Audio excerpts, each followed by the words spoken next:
Hello friends, knowledge versatile welcomes you. আমরা keyword নিয়ে আলোচনা করছিলাম বিভিন্ন টেন্সে। এক এক করে আজ আমরা 12 নম্বর টেন্সে চলে এলাম। টেন্সের যে 12টা ভাগ তার শেষ ভাগে আজ আমরা চলে এসেছি, অর্থাৎ ফিউচার পারফেক্ট কন্টিনিউয়াস টেন্স। তো আজকের আলোচনায় আমাদের থাকছে কিওয়ার্ডস অফ টেন্সেস, কোন কোন টেন্সে কোন কিওয়ার্ডের ব্যবহার করা হয়, আর যেগুলোকে আমরা টাইম ওয়ার্ডসও বলি। আর আজকের টেন্স হচ্ছে future perfect continuous tense. Future perfect continuous tense বাস্তবে এর প্রয়োগ তো খুব একটা বেশি দেখা যায় না, কিন্তু পরীক্ষার ক্ষেত্রে কিছু লেখার সময় বা বিভিন্ন পত্রপত্রিকায় বা নিউজ পেপারে এর উল্লেখ কিন্তু প্রচুর থাকে। একটা অধ্যায় হিসাবে, টেন্সের একটা পার্ট হিসাবে এটাকে খুব ভালো করে জেনে রাখা প্রয়োজন। কিওয়ার্ডস ফর ধরে বা যাবত, বিফোর পূর্বে, when যখন। এক্ষেত্রে কিন্তু বিফোর এর সাবস্টিটিউট অর্থাৎ বিকল্প হিসাবে আমরা when এর প্রয়োগ করতে পারি, সেজন্য এখানে অবলিক দেওয়া রয়েছে।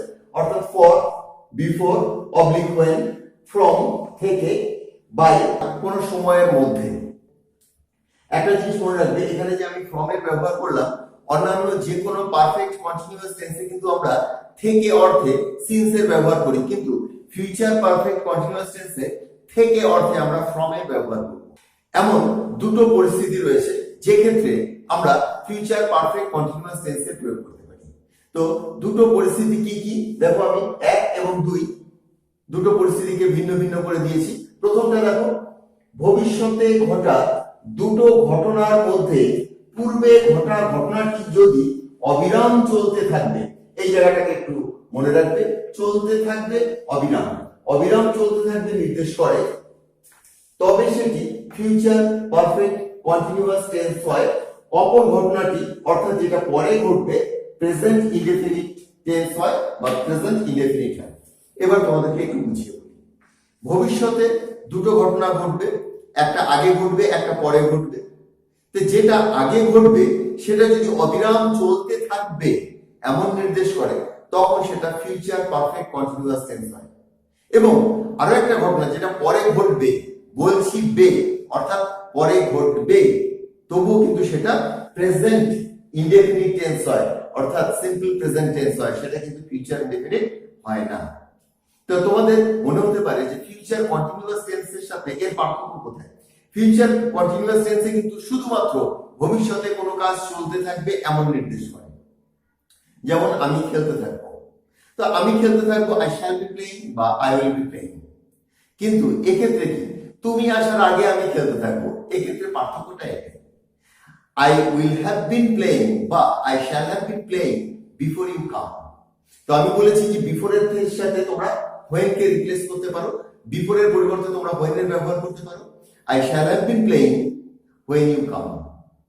তো এটা গেল তোমাদের প্রথম পর্যায়ে। আমি একটা এক্সাম্পল দিয়েছি, দেখো, I shall have been reading before he comes. I shall have been reading, আমি পড়তে থাকবো, before he comes, সে আসার পূর্বে। এখানটায় he সাবজেক্টটা আমি থার্ড পারসন সিঙ্গুলার রেখেছি এটা দেখানোর জন্য যে দেখো ভার্বের শেষে s বসেছে, কারণ এটা প্রেজেন্ট ইনডেফিনিট টেন্স। তো তোমরা দুটো পার্ট পেয়ে গেলে। এটা হচ্ছে future perfect continuous tense, I shall have been reading, আর বিফোর দিয়ে আমি জয়েন করলাম he comes, এটা হচ্ছে তোমার প্রেজেন্ট ইনডেফিনিট টেন্স। এই ক্ষেত্রে কিন্তু আমি বিফোর এর পরিবর্তে when এর প্রয়োগ করতে পারতাম এবং when এর প্রয়োগও অনেক ক্ষেত্রে দেখা যায়। এবার আমরা আসছি দ্বিতীয় পার্টে। আরো একটা ক্ষেত্রে কিন্তু আমরা এই ফিউচার পারফেক্ট কন্টিনিউয়াস টেন্সের ব্যবহার করি। প্রথমে আমি একটু ডেফিনিশনটা বলে দিই। ভবিষ্যতে একটি নির্দিষ্ট সময় ধরে বা নির্দিষ্ট সময় থেকে কোনো কাজ চলতে থাকবে বোঝালে ফিউচার পারফেক্ট কন্টিনিউয়াস টেন্স হয়। এবার একটু বুঝিয়ে বলি। ভবিষ্যতে একটা কাজ চলতে থাকবে ফিউচার কন্টিনিউয়াস, কিন্তু ভবিষ্যতে একটা সময় ধরে কোনো কাজ চলতে থাকবে, ধরো 2 ঘন্টা ধরে কোনো কাজ চলতে থাকবে। তো এবার কিন্তু তুমি ফিউচার পারফেক্ট কন্টিনিউয়াস টেন্সের ব্যবহার করবে। ধরো আমি পড়তে থাকবো, আই শ্যাল বি রিডিং। আমি 2 ঘন্টা ধরে পড়তে থাকবো, I shall have been reading for 2 hours. I shall have been reading for 2 hours. দুটোর মধ্যে পার্থক্য কি? একটাতে সময়ের উল্লেখ নেই আর একটাতে সময়ের উল্লেখ আছে। দ্য পিরিয়ড অফ টাইম থাকলে ফর এর ব্যবহার করবে, কিন্তু এখানে আমি দিয়েছি থেকে। আমি সন্ধ্যে 7টা থেকে পড়তে থাকবো, I shall have been reading from 7 PM, এখানে কিন্তু আমি সিন্স এর প্রয়োগ করলাম না। ভবিষ্যতে থেকে বোঝাতে তোমরা ফ্রম এর ব্যবহার করবে এবং অতীতের কোন থেকে বোঝাতে তোমরা সিন্স এর ব্যবহার করবে। অর্থাৎ present perfect continuous tense, past perfect continuous টেন্সে তোমরা থেকে অর্থে কিন্তু সিন্স এর প্রয়োগ করবে, আর এই ফিউচারের ক্ষেত্রে তোমরা থেকে অর্থে ফ্রম এর প্রয়োগ করবে, সিন্স এর প্রয়োগ করবে না। তো এখানে তোমরা বুঝে গেলে যে ভবিষ্যতে একটা নির্দিষ্ট কাজ চলতে থাকবে একটা নির্দিষ্ট সময় ধরে বা কোনো নির্দিষ্ট সময় থেকে, এই দুটো ক্ষেত্রে তোমরা ফর এবং ফ্রম এর প্রয়োগ করবে এবং ফিউচার পারফেক্ট কন্টিনিউয়াস টেন্সের ব্যবহার করবে। একটা एग्जांपल দেখে নাও। Example, I shall have been reading for 2 hours. I shall have been reading for 2 hours. আমি 2 ঘন্টা ধরে পড়তে থাকবো। আর যদি বলি যে আমি সকাল থেকে পড়তে থাকবো, I shall have been reading from morning. From morning, not since morning. এবার আমি কনস্ট্রাকশনে চলে আসি, অর্থাৎ এর যে গঠন সেটা। তো গঠন ইতিমধ্যেই তোমরা জেনে গেছো। সাবজেক্টের পর shall have been বা will have been হবে, ভার্বের শেষে আইএনজি যোগ করবে এবং প্রয়োজন অনুসারে তুমি বিফোর, ফর, ফ্রম, বাই এর প্রয়োগ করবে। এবার দেখো, প্রথমে সাবজেক্ট, তারপর শ্যাল বা উইল সাবজেক্ট অনুসারে বসিয়ে দেবে। আরেকবার বলে দিই তোমাদেরকে, শ্যাল এর প্রয়োগ বাস্তবে খুব একটা নেই, কিন্তু এই ফিউচার পারফেক্ট কন্টিনিউয়াস টেন্স এরই প্রয়োগ বাস্তবে খুব একটা নেই। তো তোমরা যখন এটাকে প্রয়োগ করবে তো খুব প্রয়োজন পড়লেই করবে। তো সেক্ষেত্রে তোমরা শ্যাল বা উইল সাবজেক্ট অনুসারে যেটা হয় সেটাই দিও। সাবজেক্ট, তারপর শ্যাল বা উইল, তারপর হ্যাভ বিন, তারপর ভার্বের প্রেজেন্ট ফর্মের সাথে আইএনজি এবং থেকে বোঝাতে ফ্রম, ধরে যাবত বোঝাতে ফর, পূর্বে বোঝাতে বা আগে বোঝাতে বিফোর এবং কোন সময়ের মধ্যে বোঝাতে বাই এর ব্যবহার করবে এবং তারপর সময় নির্ধারণকারী যে শব্দটা রয়েছে সেটা দিয়ে। আর এখানে দেখো আমি দিয়েছি সাবজেক্ট যদি আই বা উই হয় সেক্ষেত্রে তোমরা শ্যাল এর প্রয়োগ করবে, অন্যান্য সমস্ত ক্ষেত্রে উইল এর প্রয়োগ করবে। আরো একবার বলি, আই মানে আমি, উই মানে আমরা, সাবজেক্ট হিসাবে যদি এই আই এবং উই থাকে, আই বা উই থাকে, তো সেক্ষেত্রে তোমরা শ্যাল এর প্রয়োগ করবে, অন্যান্য ক্ষেত্রে উইল এর প্রয়োগ করবে। এবার আমি কিছু এক্সাম্পল দিয়ে দিই যেটা তোমাদের বুঝতে সুবিধা হবে। The boy will have been playing before I call him. আমি ডাকার আগে বালকটি খেলতে থাকবে। ভবিষ্যতে দুটো ঘটনা ঘটবে দেখো, একটা হচ্ছে বালকটি খেলতে থাকবে, বালকটির খেলা চলতে থাকবে আমি ডাকার আগে।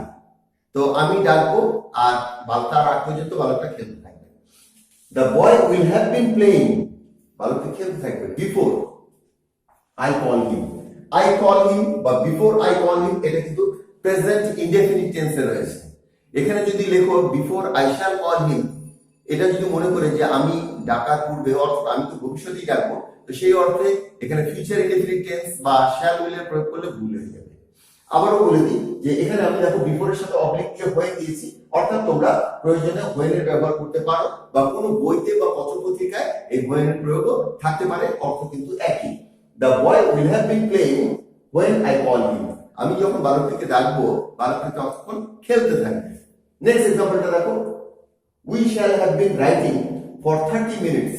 এবার কিন্তু উপরের এক্সাম্পল থেকে এটা ভিন্ন। উপরে কিন্তু একটা কমপ্লেক্স সেন্টেন্স ছিল, দুটো পার্ট ছিল, তার একটা ফিউচার পারফেক্ট কন্টিনিউয়াস টেন্স আর একটা ছিল প্রেজেন্ট ইনডেফিনিট।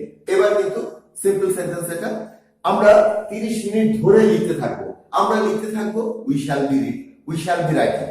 কিন্তু যদি বলি আমরা 30 মিনিট ধরে, অর্থাৎ এই যে পিরিয়ড অফ টাইম, এটাকে যখনই বলে দেবো ভবিষ্যতে একটা কাজ চলতে থাকবে, সে কতক্ষণ যাবত কতক্ষণ ধরে চলতে থাকবে সেটা যখনই উল্লেখ করে দেবো তখনই সেটা ফিউচার পারফেক্ট কন্টিনিউয়াস টেন্স হয়ে যাবে এবং শ্যাল হ্যাভ বিন বা উইল হ্যাভ বিন ভার্বের শেষে আইএনজি এবং ফ্রম, ফর, বিফোর, বাই ইত্যাদি প্রয়োগ হবে।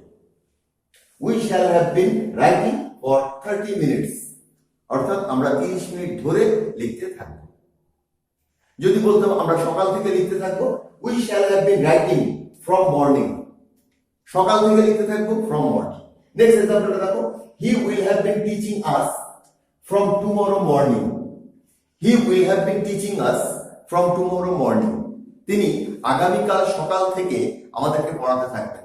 তিনি আগামীকাল সকাল থেকে আমাদেরকে পড়াতে থাকবেন, অর্থাৎ আগামীকাল সকাল একটা ফিউচার টাইম, তখন থেকে তিনি আমাদেরকে কন্টিনিউয়াসলি পড়াতে থাকবেন। এমন ধরনের বাক্যের গঠন যখন তোমাদের করতে হবে তো তখন তোমরা বলবে he will have been teaching us from tomorrow morning, not since. দেখো এটা আমি বিশেষ করে বলে দিয়েছি যে তোমরা কিন্তু এক্ষেত্রে সিন্স এর ব্যবহার করবে না। সিন্স কিন্তু পাস্ট টাইমকে নির্দেশ করে, এখানে কিন্তু ফিউচার টাইমকে নির্দেশ করছে। ফিউচার টাইমে আমরা ফ্রম এর ব্যবহার করব। I shall have been teaching for 20 years by next month. আগামী মাসে পড়লে আমার পড়ানোর যে সময়কাল সেটা 20 বছর হয়ে যাবে। তো এই ধরনের কনস্ট্রাকশনে কিন্তু তোমাদের এই ফিউচার পারফেক্ট কন্টিনিউয়াস টেন্সের ব্যবহার হয়। I shall have been teaching for 20 years by next month, এক্ষেত্রে কিন্তু by এর ব্যবহার হয়। তো এক্ষেত্রে তোমরা কিন্তু till until এর প্রয়োগ করবে না, আমি লিখে দিয়েছি not until, অর্থাৎ until এর প্রয়োগ করবে না বা till এর প্রয়োগও করবে না। এই ধরনের আরো একটা সেন্টেন্স দেখো, by the end of this year, এখানে by next month আমি বাক্যের শেষে দিয়েছিলাম, কিন্তু এখানে বাক্যের শুরুতেই দিয়েছি। by the end of this year, এই বছরের শেষ পর্যন্ত, we shall have been residing here for 5 years. We shall have been residing here for 5 years. We shall have been residing here, residing মানে এখানে living. We shall have been living here for 5 years. কবে? by the end of this year, এই বছরের শেষ পর্যন্ত আমরা এখানে 5 বছর ধরে বসবাস করতে থাকবো। অর্থাৎ এই বছরটা যখনই শেষ হবে, এখনো শেষ হয়নি, যখনই শেষ হবে আমাদের যে বসবাস করার সময়কাল সেটা 5 বছর হয়ে যাবে। তো দেখো কনস্ট্রাকশনটা একটু ভিন্ন ধরনের, উপরের যে আমি যে দুটো প্যাটার্ন দিয়েছি সে দুটো প্যাটার্ন থেকে এটা একটু ভিন্ন। by the end of this year, we shall have been residing here for 5 years. এই বছরের শেষ পর্যন্ত আমরা এখানে 5 বছর ধরে বাস করতে থাকবো। তো এই ধরনের সেন্টেন্সকে তোমরা যখন নেগেটিভ করবে তখন কিন্তু এই যে এখানে তিনটে করে অক্সিলারি ভার্ব আছে না, will have been বা shall have been, তো will এর পরে নট বসিয়ে দেবে বা shall এর পর নট বসিয়ে দেবে, তবে দেখবে সেন্টেন্সটা নেগেটিভ হয়ে যাবে। the boy will not have been playing, বালকটি খেলতে থাকবে না। আর যদি এটাকে ইন্টারোগেটিভ করতে চাও তাহলে তিনটে সাহায্যকারী ভার্বের মধ্যে থেকে শুধুমাত্র যে প্রথমটা রয়েছে অর্থাৎ will বা shall সেটাকে বাক্যের শুরুতে বসিয়ে দেবে, তবেই এটা অবজেক্টিভ টাইপ কোশ্চেন হয়ে যাবে। will the boy have been playing before I call him, আমি ডাকার পূর্বে বালকটি কি খেলতে থাকবে। তো আজকে তোমরা ফিউচার পারফেক্ট কন্টিনিউয়াস টেন্স সম্পর্কে জানলে, বাস্তবে এর প্রয়োগ না থাকলেও এটা জেনে রাখা খুবই প্রয়োজন। তো আজকের আলোচনাটা আমি এখানেই শেষ করছি। আমার পূর্ববর্তী ভিডিওর কিছু লিংক তোমরা নিচে ডেসক্রিপশনের মধ্যে পেয়ে যাবে, সেটাকে দেখে নিও, খুবই ইম্পর্টেন্ট সেগুলো। And if you like the video, hit bye. Thanks for watching.